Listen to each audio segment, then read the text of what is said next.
Okay, Motofixr, today we're going to take a look at that check engine light on a 2012 Dodge Ram 1500 with the 5.7 liter V8 Hemi. I have a P0522 error code, which is the engine oil pressure sensor and switch. That needs to be replaced, so let's get it done today. All right, to get that oil pressure sensor switch replaced, open your hood, and on the right side of your engine block, or the left side as you're looking at it, just above the oil filter is your oil pressure sensor switch. It's screwed into the block, and it is an aluminum block, so just be careful when you remove it and replace it. Don't torque the replacement too hard, and we can get this replaced from the top side. One of the reasons to replace your oil pressure switch from the top side is because that is your oil filter, and what is in the way is the lower radiator hose. You can see just above the oil filter, if I can get in there, is your pressure switch right there. Just a reminder, now's a good time to change your engine oil. Okay, now that I changed out my oil, it's time to get to work on removing that oil sensor. And the first step is going to be to use a screwdriver to remove that red clip. I'll pop that red clip out to the right. Getting that red clip to move is a little difficult because these things do tend to age. I happen to be in the Arizona desert, and it takes its toll on plastic. But if you get the flathead screwdriver in there just right, sometimes you can pop them out, or you could snap them like I may have just done. Okay, I need to correct myself. That red tab that needs to come out on the oil pressure sensor switch actually gets pushed down from this side here, down towards the ground, towards the oil filter you see.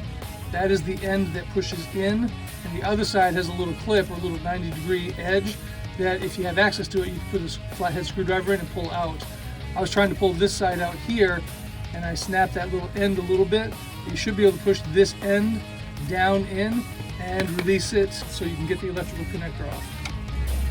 Okay, for a variety of reasons I could not get that shot, but I was able to push that red clip down, and now that I've done that, the electrical connector will pop off. And that reveals your engine oil pressure switch.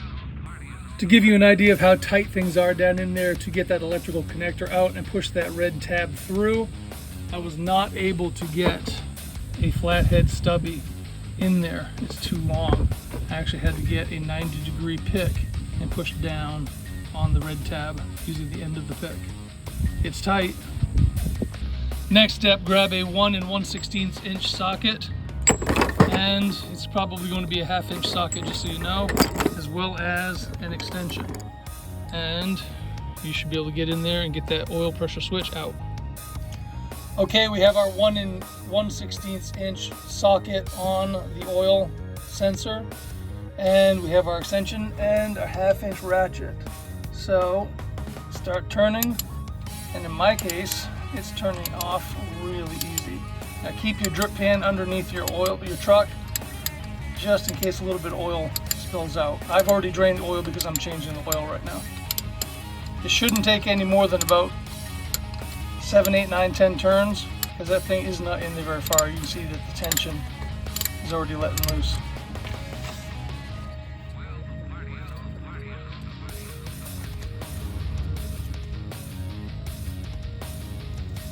All right, old part, new part. And as you can see, that old part was not threaded in very far.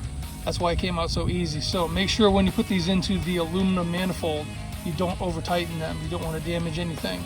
Also make sure with your new part, it's compatible and has some thread sealant already installed, or put some on yourself.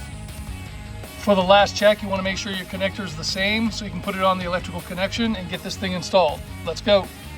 All right, get the sensor hand threaded in as best you can, and then you can put your socket back on it and get it snugged up.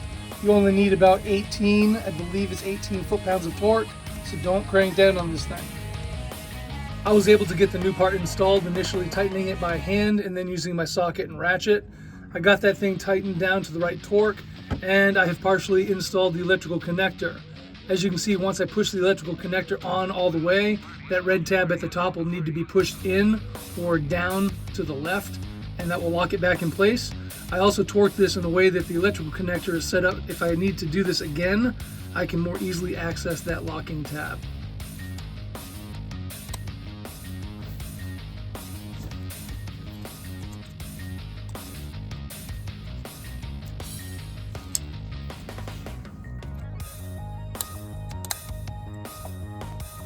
All right, that's it. It's installed. The electrical connector is locked into place. All I need to do now is get some oil back in this engine and we're ready to try it out.